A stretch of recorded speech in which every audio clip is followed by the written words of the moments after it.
வணக்கம். உதையை கேட்டு வாங்கியவர் ராமணர். ஆசிரமத்தில் திருடர்கள் நுழைந்திருக்கிறார்கள். அங்கே உள்ளே தேடி பார்க்கும்போது திருடர்களுக்கு பார்க்கும்போது ஒன்றும் இல்லை. அந்த நுழைந்த திருடர்களுக்கு கோபம் வந்து விடுகிறது. என்ன ஒன்றும் இல்லாமல் வச்சுருக்காங்க அப்படின்னு அந்த சீடர்களை 2 பேரை அடிச்சுவிட்றாங்க. இதை கட்டில்கள் சாஞ்சிட்டு இருந்து பார்த்துக்கிட்டே இருந்த ரமணர் என்ன பண்ணுறார், அவங்க அடிச்சுட்டு வெளியேறாங்க. வெளியே போகும்போது இவரை கூப்பிட்டுக்கிட்டு, என்ன எல்லாத்தையும் கொடுத்துட்டு போகிறீங்க, எனக்கும் கொடுத்துட்டு போங்க, இது என்ன நியாயங்கிறாரு. அப்புறம் அதில் கூட ஒருத்தன் போய் அவருக்கு 2 கொடுத்துட்டு 2 உதையை கொடுத்துருக்க. இப்படிப்பட்ட ஒரு மகான் ஜனம் தாஜ் நம்மளுடைய சீடர்கள் மட்டும் அவர்களிடம் வாங்கும்போது நாம் தப்பித்து கொள்வது என்ன நியாயம், நம்மளுக்கு அது உகந்தது தானே அப்படின்னு கூப்பிட்டு வாங்கியவர் ராமணர். அப்படிப்பட்ட உயர்ந்த சிந்தனை கொண்ட உயர்ந்த பண்புள்ள மகான். மற்றவங்க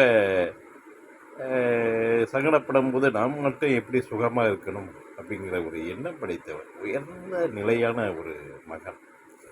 அப்படிப்பட்ட மகனுக்கு நிறைய சோதனைகள் வந்திருக்கு. அவருடைய இருந்தவர்களில் சில பேர் சாமியார் மாதிரிய நிலையில் இருந்துக்கிட்டு அவருக்கே சங்கடம் கொடுத்துருக்காங்க.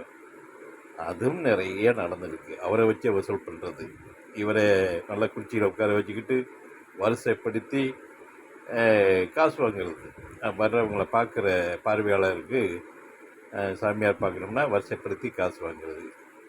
இதை இப்படியே பண்ணிகிட்டு இருக்கும்போது ஒரு நாள் பார்த்துக்கிட்டார், நம்மளை வச்சுலாம் காசு வாங்குறாங்கன்ட்டு டக்குன்னு உதறிட்டு அந்த ஆசிரமத்தை போங்கடா நீங்களும் அப்படின்னு உதறிட்டு வேறு இடத்துக்கு ஓடியாந்தார். அப்படிப்பட்ட ஒரு பண்பான நிலை உள்ள ஒரு உயர்ந்த இறை மகான் ரமணர். இப்போ உள்ள மகான் இருக்கிறாங்க, கூடாரத்தை அமைத்துக்கிட்டு என்ன பாவான் போட்டாலே அந்த பாவான் இந்த பாவான் போட்டாலே நிறுவனம்னா காசு வாங்கக்கூடியது. அது ஆசிரமம் இல்லை.